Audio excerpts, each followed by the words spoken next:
नेता भी सोए हुए यहाँ के, पता ही नहीं चलता क्या हो रहा है। और अफसर तो खुला साड़ हो गया, मतलब डायरेक्ट हमला।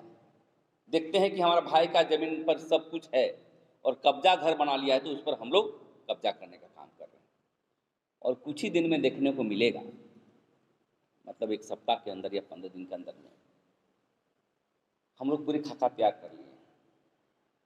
अभी बताएंगे नहीं, लेकिन हमला होगा। घर बना है तो घर में कब्जा करेंगे, और ज़मीन में दीवार बना है तो दीवार तोड़ने का काम करेंगे। कोलकाता का बीड बना करके जो देखिए बैठी हुई हैं, और उनका छीना जा रहा है। और 2 लड़के जो जेल चले गए, अभी कहाँ है वो, हमारे ये इस साइड में बैठे हुए हैं, ये जेल से अभी कल परसों निकले हैं। मतलब उल्टा इन्हीं लोगों को जेल भेज दिया गया। मुंडा सेंट्रल जेल होटवार से आज बाहर निकला हूँ और इससे पहले मैं गांव में ट्यूशन पढ़ाया करता था और अपना जीविकोपार्जन के लिए उसी पे निर्भर था। और मैट्रिक में मैंने टॉपर भी किया था। जमीन कर केस करना चाहिए ना, ओकर यदि जमीन रही तो जमीन करे केस करना चाहिए। तो क्रिमिनल तो चोरी तो हमारा माया छवा इतना सब चोरी करे जा।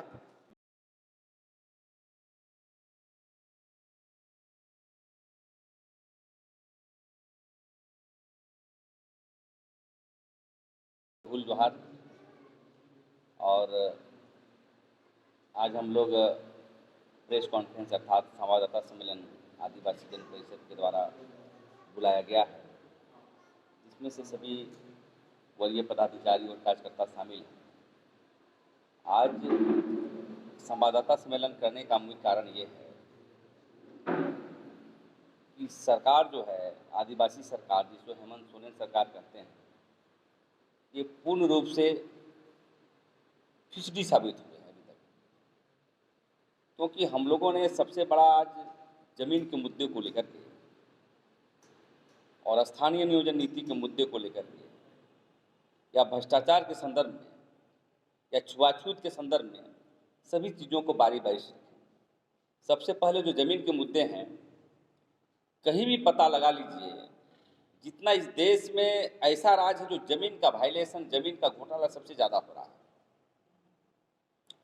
एक तो आदिवासियों की जमीन पर रसीद भी कट रहा है और खतियान भी है, परंतु देखते हैं उस जमीन को भी लोग भूमाफिया कब्जा कर रहा है। आदिवासी समाज को आगे करके भूमाफिया जो गैर आदिवासी हैं या कोई भी आदिवासी भी, माफियाओं दलालों का कोई जात नहीं होता है, उसको आगे करके जमीन की दलाली हो रहा है। और पूरी तरह से निडर होके, आप चाहे कांके क्षेत्र में देखिए, चाहे सिल्ली के क्षेत्र में देखिए, चाहे पूरब क्षेत्र में देखिए, हर जगह जमीन का इतना बड़ा वायलेशन हो रहा है, जमीन की लूट इतनी हो रही है। इसी विषय पर आज हम लोग बैठे हैं और इसमें हम समझते हैं कि मुख्यमंत्री फिसडी साबित हुए। बताइए, जमीन के मुद्दे को लेकर के हम लोगों ने कई बार टास्क फोर्स बनाइए, कमेटी बनाइए, गलत कर रहा है तो उसको ये आपराधिक मामला दर्ज करके जेल भेजिए। लेकिन सबसे विडंबना है, यहाँ पर माननीय चंपई सोरेन के नेतृत्व में एक कमेटी बनी है, कमेटी का पता ही नहीं चलता है। आपको पता चलता है तो हम नहीं कह सकते हैं, पत्रकार महोदय आप लोग हैं।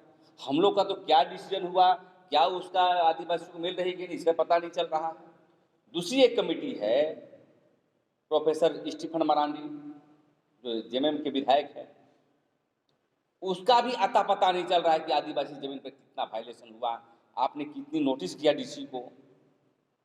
और प्रतिदिन देख रहे हैं कि सबसे बड़ी चीज़ है कि भूमिहरी जमीन, खुटकटी जमीन, जिसको सीएनटी एक्ट की धाराओं में न डिग्री किया जा सकता है, न बिक्री किया जा सकता है, एकदम बंद है। और सबसे ज़्यादा जो है जमीन खरीद बिक्री भूमिहरी जमीन, धार्मिक जमीन पर हो रहा है। इसीलिए आज हम लोग एक समझिए आक्रोश व्यक्त करते हुए हम लोगों ने 1 महीना पहले से मतलब डायरेक्ट हमला, देखते हैं कि हमारा भाई का जमीन पर सब कुछ है और कब्जा घर बना लिया है, तो उस पर हम लोग कब्जा करने का काम कर रहे हैं। और कुछ ही दिन में देखने को मिलेगा, मतलब 1 सप्ताह के अंदर या 15 दिन के अंदर में हम लोग पूरी खाका त्याग कर लिए। अभी बताएंगे नहीं, लेकिन हमला होगा। घर बना है तो घर में कब्जा करेंगे, और जमीन में दीवार बना है तो दीवार तोड़ने का काम करेंगे। क्योंकि सरकार के पास अनेकों आवेदन दिया हम लोगों ने। हम समझते हैं कि हजारों हुए होंगे, अलग अलग मामले आते हैं तो उनका कम से कम 25 को आवेदन, उनका 25 को आवेदन। आखिर देश राज्य में मतलब लोकतंत्र है कि नहीं? संवैधानिक व्यवस्था, न्यायपालिका, कार्यपालिका विधायिकी से चलता है। क्या ध्वस्त हो गया? यहाँ पर नेता भी सोए हुए यहाँ के, पता ही नहीं चलता क्या हो रहा है। और अफसर तो खुला साड़ हो गया। आप कहीं भी जाइए, थाना प्रभारी के यहाँ, एसी के यहाँ, डीसी के यहाँ, बीडीओ, सीओ, डीएसपी के यहाँ, बिना पैसा का काम नहीं। आप हो सकता है कि पत्रकार हैं तो बोलेंगे कर देगा, लेकिन आम जनता बन के जाइए, यदि बिना पैसा का काम हो जाएगा तो जो बोलेंगे सुना। कहने का मतलब है, झारखंड मुक्ति मोर्चा सरकार ने हम लोग बनाया था, और ये देख रहे हैं कि आदिवासी के नाम पर, ये आदिवासी का तो काम किया ही नहीं, ये मूलवासी के लोगों का भी काम नहीं किया। हमारा जमीन नहीं बचाया, मूलवासियों के लिए नौकरी नहीं दी गई। तो ऐसे सभी मामले में देख रहे हैं कि इनका कार्य प्रणाली भ्रष्टी है। और आने वाला समय में हम समझते हैं कि आदिवासी समाज के लोग भी, यदि अपना भाई भी काम नहीं करेगा, चुनाव भी आ रहा है, अभी से हम लोग ले जाएंगे और ले जा करके इनके खिलाफ जन आक्रोश की और बात करेंगे। अभी आप बोल रहे हैं कि अधिकारी साड़ हो गए, तो आदिवासी तक मतलब उसके लिए कुछ कर रही है? बिल्कुल भ्रष्टाचार निरोधक हम लोग काम करें।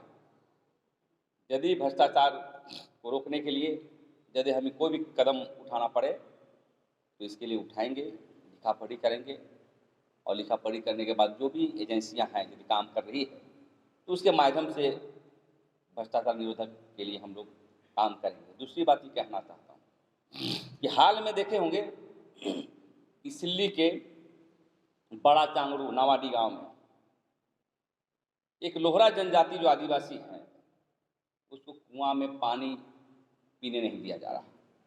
21 वर्ष हो गए, और 21 वर्ष में इस तरह का हो सकता है कि हम महातो जाति भी होंगे और अन्य जाति भी होंगे, हम नहीं कहना चाहते, लेकिन समाज कहाँ जा रहा है? ये पीने का पानी हम लोग नहीं पिला पा रहे हैं, और एजेंसियां बात कर रही है, सरकारें बात कर रही है, वहाँ की मुखिया भी और जनता बात कर रही है कि वहाँ पर चापाकल की जो है 3 लाख 4 लाख योजना आया था, चापाकल को कोड़ा नहीं गया, बशर्ते उसको जो है मरम्मत करने का काम था, मरम्मत शो करके नया चापाकल गाड़ने का शो करके पुराना चापाकल को रख करके काम किया, जो चापाकल काम नहीं कर रहा। ये बहुत बड़ा घोटाला का बात है। वही प्रखंड, वही पंचायत नहीं है, पूरे रांची जिला में जो पीएचडी विभाग से है, पानी के नाम पर चापाकल घोटाला हुआ। मतलब मरम्मत के नाम पर पुराना चापाकल को ऐसे रह गया, मैं रिपेयर कर दिया और शो कर दिया कि नया लगाएं। तो वहाँ पर हम लोग चाह रहे हैं कि अविलंब आदिवासी जन परिषद के लोग, लोहरा समाज के लोग तो गए थे, हम लोग चाहते हैं कि हमारे लोहरा भाई को किसी तरह अपमान न हो, उस संवेदना के लिए हम लोग जांच करने जाएंगे, और हो सकता है कि इसको कानून कार्रवाई करने का भी बात करें। आदिवासी मूलवासियों का बहुत राजनीति हो रही है। एक जयराम महतो ने भी पॉलिटिकल पार्टी बना करके या जन संगठन के माध्यम से चुनाव लड़ने का बातें कही जा रही है, तो मैं भी स्वागत करता हूं। एक तरफ हमारे सूर्य सिंह मिश्रा भी डपली बजा चुके हैं कि हम लोग भी 81 विधानसभा में लड़ेंगे, तो हम लोगों ने भी बात करेंगे हमारे साथियों से, लेकिन जन परिषद के माध्यम से निर्णय लेते हैं कि आदिवासी संयुक्त मोर्चा बना करके हम लोग भी डेमोक्रेटिक लाइन में जाएंगे, ताकि सदन में जा करके हम अपनी बात को, समस्या को समाधान कर सके। इसलिए हम चाहते हैं, आज हमारे बहुत सारे रैयत हैं, एक रैयत आए हुए सिल्ली से, तो 34 एकड़ जमीन फर्जी हुक्मनामा बना करके और कोलकाता का डीड बना करके जो देखिए बैठी हुई हैं, और उनका छीना जा रहा है। और 2 लड़के जो जेल चले गए, अभी कहाँ है वो, हमारे ये इस साइड में बैठे हुए हैं, ये जेल से अभी कल परसों निकले हैं। मतलब उल्टा इन्हीं लोगों को जेल भेज दिया गया, जो गंजू जाति से आते हैं, अभी आदिवासी में आते हैं। दूसरी बात है, जो हमारे एक रैयत हैं, ये इनका नाम हम नहीं जाने, इनके हस्बैंड का अनूप उरांव नाम है, उनकी हस्बैंड है, इन्हीं की ज़मीन पर हम लोग गए थे जहाँ पर घर बना हुआ है। तो वहाँ पर कार्रवाई यदि अभी होता नहीं है तो क्या स्थिति है, तो उस पर भी हम लोग पुनः कार्रवाई करने का काम करेंगे। और अभी अविलंब जल्द जो है हम लोग जहाँ तहाँ जमीन जो जहाँ पर लिखा पढ़ी करने के बावजूद भी कब्जा नहीं हुआ तो कब्जा करने का काम करेंगे। अभी आप बताएं कि आदिवासी संयुक्त मोर्चा बनाइएगा तो किसी पार्टी साथ भी लीजिएगा? देखिए, जब पॉलिटिकल पार्टी सोचेंगे तो हम लोग लाइक माइंडेड राजनीतिक पार्टियों से भी तालमेल कर सकते हैं। ये सीट छोड़िए, इस तरह की बातें हम लोग बात करेंगे। एक अवधि से ले लीजिए। प्रेस कॉन्फ्रेंस में विशेषकर रांची शहर में जो ज़मीन का जो समस्या है, इस पर विशेष फोकस किया गया है। आप लोग आए दिन देख रहे हैं कि रांची शहर में जो आदिवासियों का जो ज़मीन है, इस ज़मीन को धड़ल्ले से लूटा जा रहा है। एक समय था कि कंपनसेशन के माध्यम से लूटा जाता था, कंपनसेशन बंद अभी हुआ है तो सादा पट्टा के नाम से लूटा जा रहा है।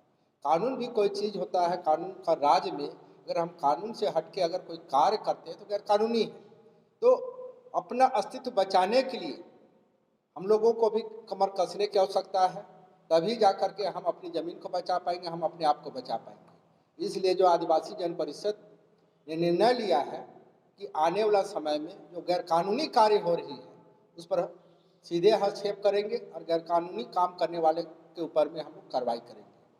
और यहाँ ज़मीन के मामले में आप रजिस्ट्री ऑफिस को देखिए, अंचल कार्यालय को देखिए, थाना को देखिए, सभी की मिली भगत से जो है ज़मीन का यहाँ घोटाला हो रहा है, कानून के विपरीत यहाँ कार्य हो रहा है।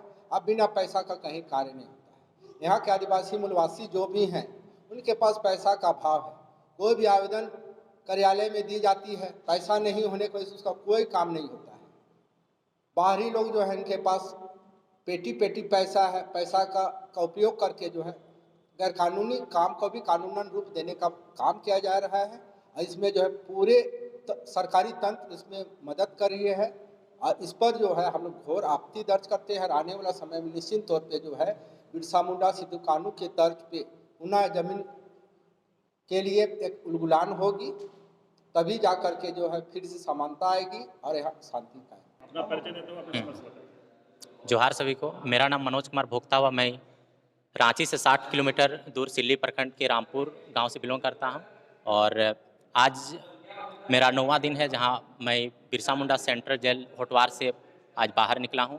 और इससे पहले मैं गांव में ट्यूशन पढ़ाया करता था और अपना जीविकापार्जन के लिए उसी पे निर्भर था। और मैट्रिक में मैंने टॉपर भी किया था, लेकिन एक दिन ऐसा हुआ कि रांची से कुछ मजदूर लेके एक बिल्डर जैसा आदमी हम लोग वहाँ पर ज़मीन में गया और वहाँ पर वो बाउंड्री करना चाहता था। तो हम तीनों भाई उसमें थे और वहाँ पर जाके उनका जो दखल करने आए थे उनका हमने मना किया। तो मना करने के साथ ही मतलब वो थाना में गए और हम लोगों के विरुद्ध रंगदारी और चोरी का आरोप लगा के हमें जेल में डालने का मतलब काम किया। इसके बाद जब हम न्याय प्रक्रिया में भी जब इधर थाना में गए तो थाना में हमें ये कहकर भगा दिया गया कि मतलब तुम लोग के ऊपर एफआईआर हुआ और गंदा गाली दिया गया और बोला गया कि यहाँ से भागो नहीं तो तुम लोग को अभी अंदर कर देंगे। जब हम यहाँ पर न्याय व्यवस्था के लिए भी यहाँ पर कोर्ट आए तो यहाँ पर भी हमें नकल निकालने के लिए या फिर अलग अलग तरीके से मानसिक रूप से बहुत तरीके से प्रताड़ित किया गया। और जिस तरीके से मैं आज यहाँ पर आज मेरा 9वां दिन है बाहर जेल से बाहर आया हुआ और मैं आज अपने आप को बहुत ही ज़्यादा शोषित और पीड़ित महसूस कर रहा हूँ और देख रहा हूँ कि यहाँ पर हमारे किस तरीके से जो शासन व्यवस्था है वो ठप हो चुकी है। तो मैं जो हमारे राज्य सरकार हैं उनसे मैं ये विनती करता हूँ कि जो हमारा ज़मीन का जो विवाद है ना उसको यदि हो सके तो अपने संज्ञान में लें और इनका जल्द से जल्द हल निकालने का प्रयास करें। जमीन आप लोग बेचे थे? नहीं, हम लोग का यहाँ पर मतलब कोई भी पूर्वज इससे पहले उस ज़मीन को नहीं बेचा गया है। हमें एक सादा पट्टा दिखा के बोला गया कि ये मेरा ज़मीन के बारे में जो लोग बता रहे हैं कि हम कहना चाहते हैं इसमें जांच किया जाए। जांच किया जाए। हाँ, जांच किया जाए कि बिना दोष में हम लोग को ऐसा दोषी बना के जेल भेजा गया था। अभी जेल से तो निकले हैं, बस इतना ही कहना चाहते हैं। आनंद कुमार भोक्ता। माँ है आपके जमीन में कौन कब्जा करके रखे हैं?